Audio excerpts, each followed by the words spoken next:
Bharsakade, bank of India Arvi branch Nagpur unit. Trupti Durukar, zonal office admin department Nagpur.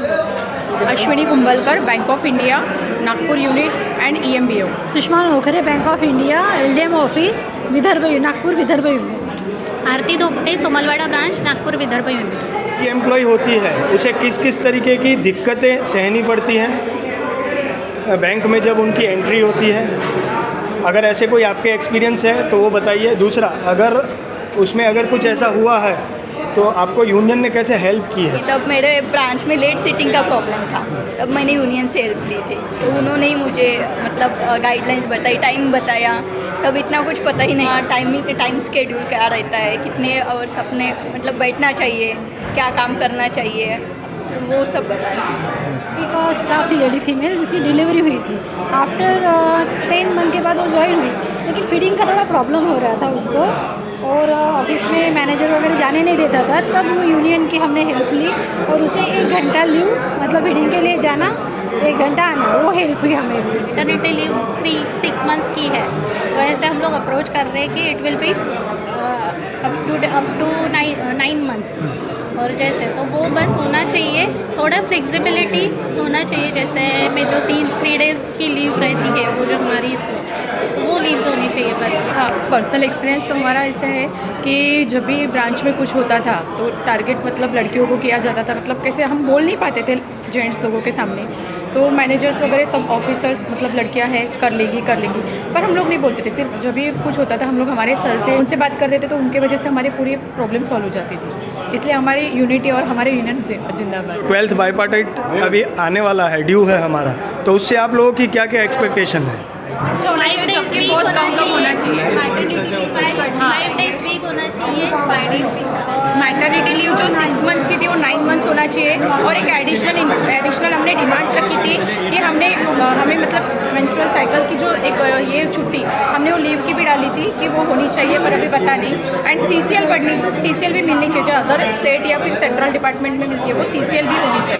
My name is Bodhisattwan. I'm coming from Kerala. I'm a district secretary of All Kerala Bank Employees Federation, Calicut. Understand that trade union movement. Actually, India is developed through we are coming after a long struggle. Trade union movements are all. It is coming after our all India Bank Employees Association, our country. It is coming through a lot of struggles and strikes and demonstration. Everything it is coming. Our freedom also got through this kind of things. So a lot of struggles are there. So the trade union movement is actually belongs to the welfare of the people. So the vision of our leaders, the vision of the trade union movements, it is actually benefiting our country. So I think trade union movements in the banking in the industry, some private banks there is no trade union activities. Everything should come in the private banks also, so that everybody should come under the banner of All India Bank Employees Association or any kind of trade union movements which will enable every people, every employee to fight for our country, fight for our economy, for the financial freedom of our country. So these kind of things can happen only if we are working under the banner of a trade union movement, under the banner of a trade union activity.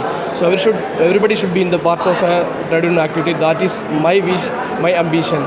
I think it will probably within coming 4 or 5 years, everybody should think about the current situation, financial situations in India, and everybody will come forward and they will join the movement to free India as a independent, financially strengthen India. That will come. I think we can fight for that. Government के control में सब कुछ रहेगा. जनता का पैसा है जो जनता को वापस मिल पाएगा, और जनता का ये जो NPA दिन पर दिन बढ़ता जा रहा है, उस हिसाब से NPA की काफ़ी सारी गिरावट होगी और जनता का पैसा जनता के हाथ में ही जाएगा. जैसे बड़े बड़े उद्योगपति सब जो पैसा लेके भाग रहे हैं, जिसके सामने गवर्नमेंट बैंक रहेगा तो क्या है कि पूरा प्रोटेक्ट होगा पैसा भी, और जनता का पैसा जनता के हाथ में ही रहेगा. बैंक में यूनियन क्यों ज़रूरी है? यूनियन इसीलिए ज़रूरी है कि अगर यूनियन नहीं होता, आज जो बैंक का सर्विस कंडीशन है वो सर्विस कंडीशन नहीं होता, और लेबर लॉ है उसमें काफ़ी सारे चेंजेस हो गए होते. जब यूनियन ऐसा चीज़ है कि जो बार बार जो भी गवर्नमेंट रॉन्ग स्टेप लेती है उसके अगेंस्ट में प्रोटेस्ट किया जाता है और गवर्नमेंट को सही रास्ता दिखाया जाता है. तो यूनियन अगर नहीं होगा तो अब की बैंक मैनेजमेंट ऐसी हो गई है कि कोई किसी की ड्यूटी कुछ रहेगी ही नहीं। अगर यूनियन नहीं होगा तो बैंक एम्प्लॉयज़ भी काफ़ी दिक्कत में आ जाएंगे, तो यूनियन तो ज़रूरी है बैंक में।